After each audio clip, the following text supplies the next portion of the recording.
Sara Barros Leitão é atriz, encenadora, dramaturga e ativista. É formada em interpretação pela Academia Contemporânea do Espetáculo e iniciou a licenciatura de Estudos Clássicos na Faculdade de Letras da Universidade de Lisboa. Destaque para as criações Teoria das Três Idades e Todos os Dias Me Sujo de Coisas Eternas. Sara diz-se feminista e revolucionária quanto baste, usa o espaço de cena, o papel e a caneta como se fosse uma caixa de fósforos e um bidão de gasolina ou um megafone para contar a história dos esquecidos. Watinta bafazi, watintimbo woko, which means you strike a woman, you strike a rock. And that's Les what I femmes grew up se parlent entre elles de leurs problèmes. Nothing can stop me in this mission, in this campaign Qu'elles of essaient de trouver education. des solutions. Estão a ouvir Conversas de Género. Sara, bem-vinda, espero que estejas bem. Obrigada, sim. Começo por ler uma frase que tu tens escrita no teu site que diz: ainda não fiz nenhum espetáculo que fosse sobre a mulher. E poucas linhas depois acrescentas que em todos eles é sobre a mulher, porque ao contrário do que a história registou, elas estiveram sempre lá. Como é que funciona esta relação da mulher com a história ou da mulher com a arte? É um casamento por conveniência? Ahm, As Guerrilla Girls são um coletivo que eu gosto muito, eles já são fundadas há muitos anos e elas têm uma obra que eu acho que é de 1963 que responde um pouco a isso, 63 ou 68, não sei bem, que é as vantagens de ser uma mulher artista. E elas enumeram assim para aí 10 vantagens. Claro que a obra é muito irónica e, pronto, e muito provocadora, mas a certa altura acho que a terceira vantagem diz, seja qual for a obra que tu faças, vai sempre ser rotulada de feminina, não feminista, mas de feminina, porque pronto, como tu és mulher, então vão sempre dizer, sim, o trabalho dela é muito feminino, pronto, e isto, elas colocam esta questão por ser a autora ser sempre uma mulher, não é? E então vai ser sempre conotado como feminino. E eu acho que é um pouco isso que estás a dizer, ou seja, eu nunca, até agora, por acaso no próximo ano, vou ter uma criação em que também não é sobre a mulher, vai ser sobre o trabalho doméstico, mas como o trabalho doméstico tem a mulher no centro, vai acabar por ser sobre a mulher. Mas até agora acho que não tenho feito nenhuma criação que tenha pensado na mulher, até porque a mulher é uma coisa tão vasta, tão distinta, é tão complexa, ao mesmo tempo nós somos tão diferentes umas das outras, que não tenho assim grande interesse em pensar na mulher, porque a mulher está em todas as áreas da vida, está em todas as áreas do mundo, então eu acabo por falar sempre sobre as mulheres, elas acabam por entrar sempre na forma como eu olho para as coisas, mas eu nunca parto com o objetivo de falar sobre elas em particular. Agora, acho que tenho um objetivo que é, o meu objetivo não é falar sobre elas, mas tenho um objetivo que é não silenciá-las mais. Pronto, então, se isso é um objetivo, significa que elas acabam por entrar sempre de um modo mais privilegiado, porque numa sociedade tão patriarcal e tão... Quer dizer, de facto, é interessante quando começamos a perceber qual é o lugar da mulher nos vários temas que eu vou trabalhando, porque ela esteve sempre lá. Tu falas muitas vezes na voz, que é um privilégio que deve ser partilhado e interessam-te as pequenas histórias. Porque é que é importante darmos voz a quem não a tem? A voz, na verdade, o espaço de fala é uma das coisas que realmente mais me emociona, não é? E que eu acho que é de facto um dos maiores privilégios do mundo e sempre foi, e penso que mesmo que o mundo mude todo, continua a ser um dos grandes lugares de privilégio, ou podermos falar logo à primeira e podermos ser ouvidos e termos quem nos ouça. Acho que isso é isso que faz com que o mundo avance e mude e evolua ou tenha alguns retrocessos, também acontece, e assistimos a isso, na minha opinião, estamos a assistir a isso em algumas zonas do mundo, mas de facto é muito impactante pensarmos que é através da voz e dos discursos, da retórica, da forma como colocamos a nossa opinião em público e como conseguimos dissuadir o outro, se usamos isso para o bem ou para o mal. E nós sabemos e temos assim grandes exemplos de guerras que começaram com sistemas democráticos, que foram eleitos democraticamente, pessoas tiranas e fascistas e ditadoras que surgem através de uma grande capacidade de retórica, que movem multidões e de como isso é um perigo, assim como sempre se achou que era um perigo outras pessoas terem voz e foram sendo silenciadas ao longo dos anos.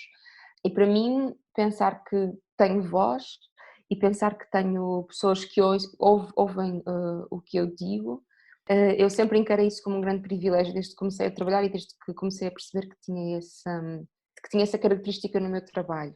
Não só porque como atriz, à partida trabalho com a voz e com o espaço de fala, portanto eu estou num palco que é mais alto do que o resto é uma espécie de um púlpito e as pessoas saem de casa de propósito e compram um bilhete e sentam-se e desligam o telemóvel e ficam 2 horas a ouvir o que temos para dizer. Acho que isso é um grande privilégio, as pessoas saírem de casa e convocarem-se para ouvir aquilo e tu poderes ter pessoas que estão ali, que estão a ouvir o que tu tens para dizer e portanto eu sempre achei que isso era uma grande responsabilidade. Então o que é que tu vais dizer?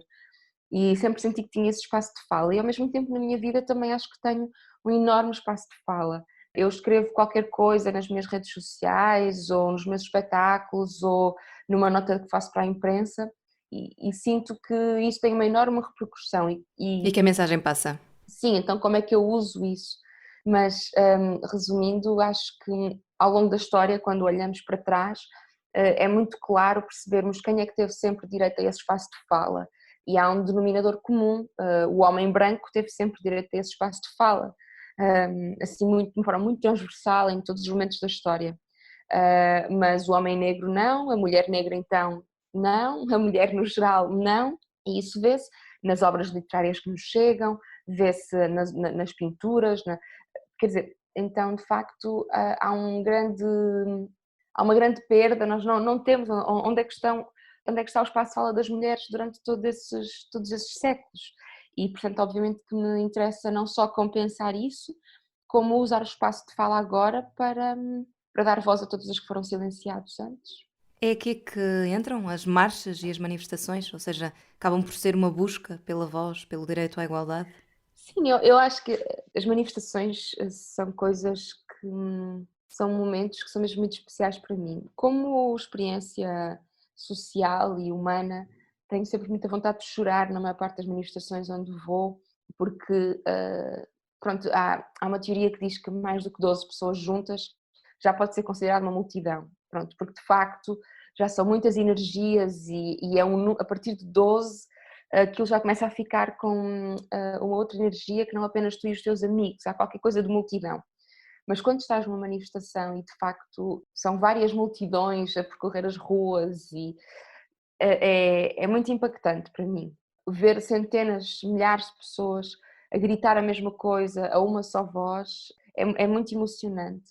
Perceber que há coisas que nos conseguem unir completamente, causas, slogans, isso é assim mesmo emocionante. Ao mesmo tempo, as manifestações onde vou, não é? Porque são sempre manifestações que eu acredito, por isso é que estou lá, tenho uma sensação de segurança que não tenho no resto da vida, pronto.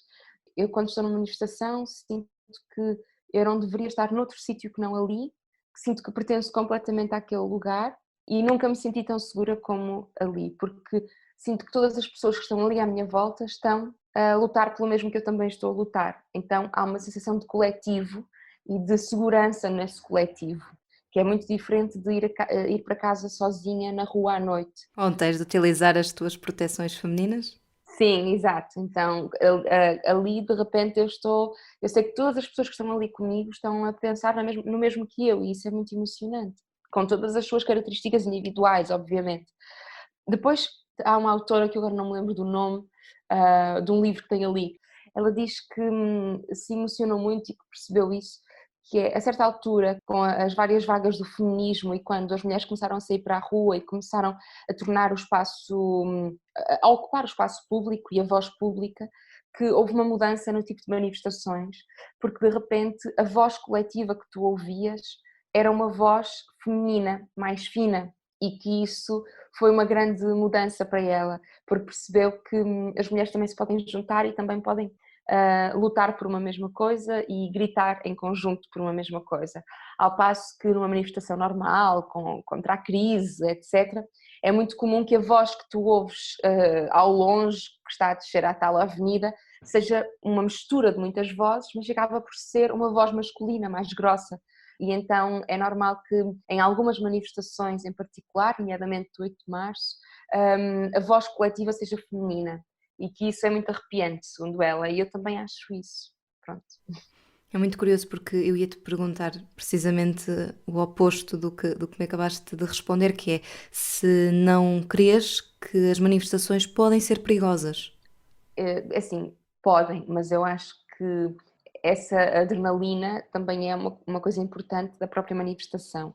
Sempre que há pessoas na rua, muitas pessoas na rua, obviamente que as coisas podem ser perigosas, mas o perigo não está. Eu não acho que o perigo resida à partida no número de pessoas na rua ou na manifestação em si.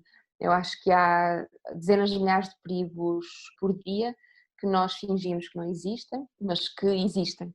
E, portanto, este tipo de manifestações, seja nas marchas LGBT, seja no dia 8 de março, seja nas greves pelo clima, seja no 25 de abril, são, no fundo, manifestações pela liberdade e por uma mais que igualdade, porque às vezes a igualdade não é suficiente, porque a igualdade causa desigualdade. No mundo desigual, lutar pela igualdade às vezes não é suficiente, porque vamos sempre partir de sítios diferentes. Nós não partimos sempre do mesmo sítio, então às vezes é preciso mais do que a própria igualdade para conseguirmos que a meta seja a tal igualdade. Não sei se agora fui confusa, mas... então em todas estas manifestações elas têm esse denominador comum e por isso eu não as acho de todo perigosas, que elas podem descambar e pode haver sempre pessoas infiltradas, como participo em muitas manifestações contra a austeridade e lembro-me perfeitamente nos anos da Troika em Portugal, foram várias, lembro-me de uma em particular que acho que foi em novembro, tipo 24 de novembro, não tenho a certeza, de uma greve geral e eu estava em Lisboa e a certa altura manifestantes que depois se percebeu que eram pessoas infiltradas para criar ali uma confusão, atiraram os paralelepípedos do chão contra as escadas da Assembleia e, bom, eu fugi imediatamente e houve algumas cargas policiais e assim. Então, claro que pode ser perigoso e nunca sabes no que é que vai dar, mas isso não deve ser impeditivo de lutar. Eu sou sempre pela paz, pronto, e não gosto mesmo de violência, mas eu entendo que às vezes a desobediência civil é quase uma inevitabilidade. E não que eu defenda a de violência civil e como cidadã não defendo, mas de um ponto de vista macro, quando olho para as coisas, por exemplo, para o que está a acontecer esta semana nos Estados Unidos, eu não sei bem se morasse lá onde é que eu estaria e provavelmente estaria na zona da desobediência civil, porque de facto a injustiça é tão grande que tu como cidadão te sentes tão oprimido que de facto a Hannah Arendt diz muito isso, não? Ela tem um livro que é mesmo sobre a desobediência civil e mesmo o Chomsky, não é? Dizem que a desobediência civil é a única forma que o cidadão tem mesmo de conseguir mostrar a sua posição. Bom, eu não sou tão radical quanto isso e acho que as manifestações são sítios muito bonitos, mas não me sinto nada em perigo de todo. Quem é a Cassandra? A Cassandra é uma personagem da mitologia grega, ela faz parte da família de Troia e pronto, é uma das personagens da mitologia que é a minha favorita. A mitologia acaba por inspirar muito todos os artistas e intelectuais ao longo de todos os séculos e é muito comum, e já era assim na Grécia, haver uma apropriação dos próprios mitos para escreveres os teus textos, para fazeres as tuas obras, para desenhares em vasos, etc. E não há, só agora é que nós olhamos assim para a antiguidade clássica de uma forma muito respeitosa, em que não podes mexer, não podes tocar, é como se tivesses que fazer daquela maneira, como achavas que eles faziam e que apesar de tudo ninguém sabe como é que era. Mas esta apropriação das coisas é muito comum.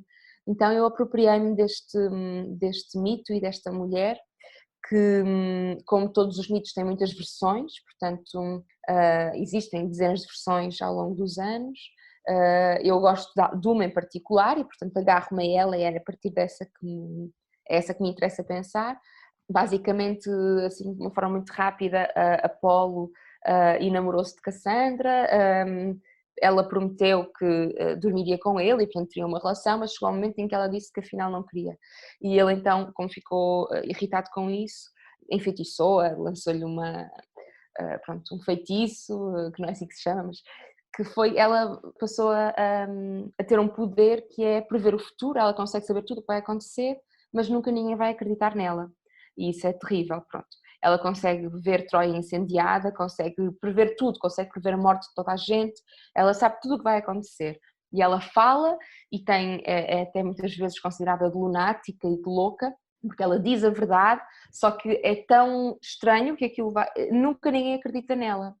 Pronto, e então eu apoderei-me desta personagem, que eu gosto muito, e gosto muito do nome dela também, para criar uma estrutura artística para desenvolver o meu trabalho, que precisava de um nome, e como a Cassandra, pronto, é uma inspiração neste sentido, acabo por usar o nome dela e esta versão do mito para criar uma estrutura de criação que num longo prazo pretende poder ser uma estrutura para outras pessoas que eu gosto, homens, mulheres, pronto, que possa abarcar o seu trabalho e sobretudo ocupar este lugar de fala, que na verdade é um pouco a história da Cassandra, que ela ocupa um lugar de fala que nunca ninguém acredita nela, não é? Acaba por não ser valorizado. Sim, o que eu acho que não é muito diferente do que aquilo que as mulheres passam quase todos os dias, quando ocupam esse lugar de fala e são sempre, sim, claro, mas ela é mesmo louca, sim, mas que histérica, não é? Nós vemos isso quando agora na última legislatura o Bloco de Esquerda teve um protagonismo muito maior,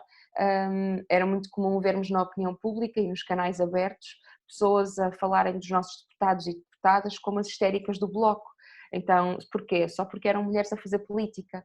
E então, pronto, interessa-me muito pensar e desmistificar toda essa ideia e, no fundo, lutar para que essa misoginia termine. Sara, obrigada. Obrigada eu.